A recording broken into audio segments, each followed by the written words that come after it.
कक्षा 10 के पाठ संख्या 3 के दो चरों वाले रैखिक समीकरण युग्म के प्रश्नावली 3.1 के पहला नंबर प्रश्न है। आफ्ताब अपनी पुत्री से कहता है, 7 वर्ष पूर्व मैं तुमसे 7 गुनी आयु का था, अब से 3 वर्ष बाद मैं तुमसे केवल 3 गुनी आयु का रह जाऊंगा।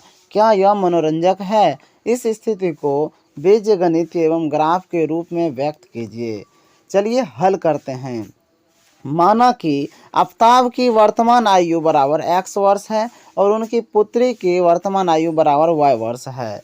अब प्रश्न के अनुसार 7 वर्ष पूर्व आफ्ताब की उम्र बराबर हो जाएगा x घटो 7 वर्ष, उसके बाद उनकी पुत्री की उम्र हो जाएगा y घटो 7 वर्ष। इस स्थिति को बीजगणित बहुपद में बदलते हैं तो x घटो 7 बराबर हो जाएगा 7 गुना y घटो 7। तो x घटो 7, अब ये 7 से y घटो 7 में गुना हो गया तो 7y घटो 49 हो गया।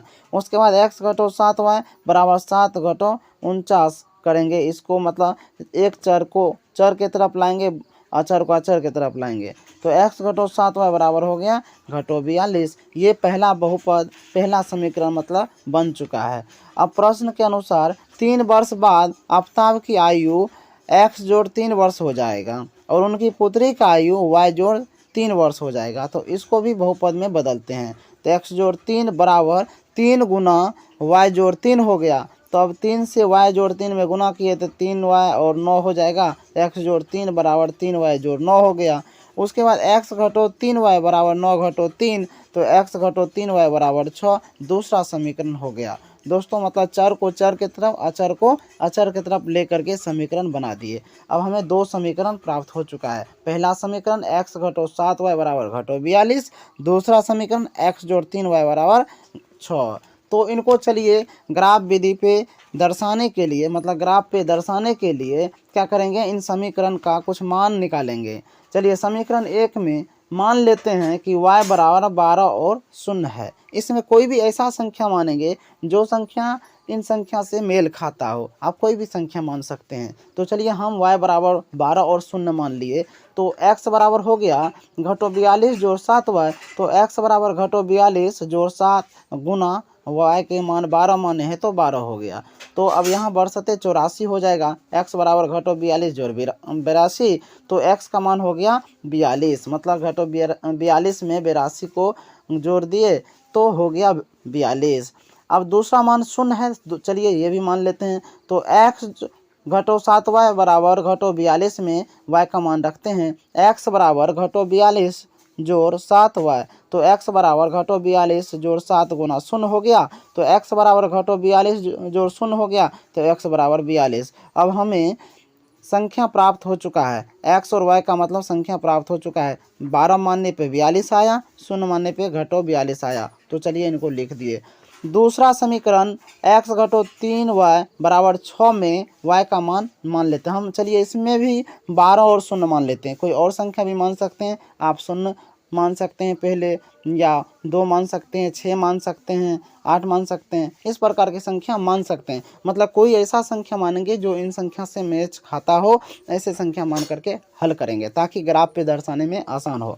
तो चलिए x बराबर हो गया 6 जोड़ 3y, तो अब y का मान है 12, तो 12 दर्शा दिए, 12 दिया 36 हो जाएगा। तो x बराबर 6 जोड़ 36, तो x बराबर 42। चलिए दूसरा मान 0 है, तो x घटो 3y बराबर 6 में 0 रखते हैं y के मान। तो x बराबर 6 जोड़ 3y, तो 3 गुना 0 हो जाएगा। तो x बराबर 6 जोड़ 0, तो x बराबर 6। अब हमें इन समीकरण का भी x और y का मान प्राप्त हो चुका है। तो x में 42, y में 12, x में 6 तो y में 0। चलिए इनको ग्राफ पे दर्शाते हैं। ग्राफ पे दर्शाने के लिए सबसे पहले एक लाइन खींचेंगे, जिस लाइन को बोलते हैं हॉरिजॉन्टल लाइन, मतलब परिरेखा, जो मतलब क्षैतिज रेखा के अनुसार होता है। मतलब जैसे हम लोग किसी चीज़ को धरती पर रखते हैं, किस प्रकार से सोया हुआ रहता है, उस रेखा को क्षैतिज रेखा बोलते हैं, जिसको इंग्लिश में हॉरिजॉन्टल लाइन बोलते हैं, परिरेखा भी कुछ लोग बोलते हैं। तो उसके बाद है सबसे ऊपर उस पर एक रेखा खींचेंगे जिसको वर्टिकल लाइन बोलते हैं, मतलब ऊर्ध्वाधर रेखा, जिसको आप कॉलम भी कह सकते हैं और परिरेखा भी कह सकते हैं। तो अब ये दोनों रेखा जहाँ आपस में मिलता है वहाँ पे शून्य होता है, उसको मूल बिंदु बोलते हैं। अब शून्य से बायां तरफ जो है, बायां मतलब लेफ्ट साइड जो है माइनस में होता है, और शून्य से नीचे जो है डाउन साइड माइनस में होता है, और शून्य से दायां तरफ मतलब राइट साइड प्लस में होता है, शून्य से ऊपर प्लस में होता है। तो ये जो है हॉरिजॉन्टल लाइन एक्स हो गया, हॉरिजॉन्टल लाइन एक्स हो गया, जिसको परिरेखा भी बोलते हैं। खड़ी रेखा मतलब वर्टिकल लाइन, ऊर्ध्वाधर रेखा वाई हो गया। चलिए इन पे दर्शाते हैं। यहाँ पे पहला समीकरण के अनुसार x में 12 और 42 है, तो 12 42 यहाँ हो गया, मतलब x में 42 और y में 12 यहाँ दर्शा दिए। उसके बाद दूसरा है घटो 42 और शून्य, तो यहाँ हो गया, इसको भी दर्शा दिए। अब दूसरा समीकरण के अनुसार भी y में 12 आया था, x में 42 आया, तो यहाँ हो गया 42 12 42 12 फिर वहीं हो गया। उसके बाद दूसरा है x में 6 और y में शून्य, ये यहाँ हो गया। इन रेखा को, इन मतलब बिंदुओं से इन रेखा को खींच दिए, यहाँ मिला दिए और दोनों को इस प्रकार से दर्शा दिए।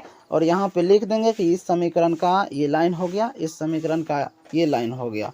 और उसके बाद ये दोनों देखेंगे कहाँ पे काट रहा है, दोनों रेखा जहाँ पे मिल रहा है वही इसका उत्तर है। तो 42 और 12 पे दोनों रेखा एक दूसरे को काट रहा है। तो आफ्ताब की आयु अर्थात x बराबर 42 वर्ष हो गया, उनकी पुत्री का आयु मतलब y बराबर 12 वर्ष हो गया। मुझे आशा है कि ये ग्राफ विधि आपको समझ में आया होगा। अधिक जानकारी के लिए चैनल को सब्सक्राइब जरूर करें, वीडियो अच्छी लगे तो लाइक ज़रूर करें और अपने दोस्तों के साथ शेयर ज़रूर करें। धन्यवाद।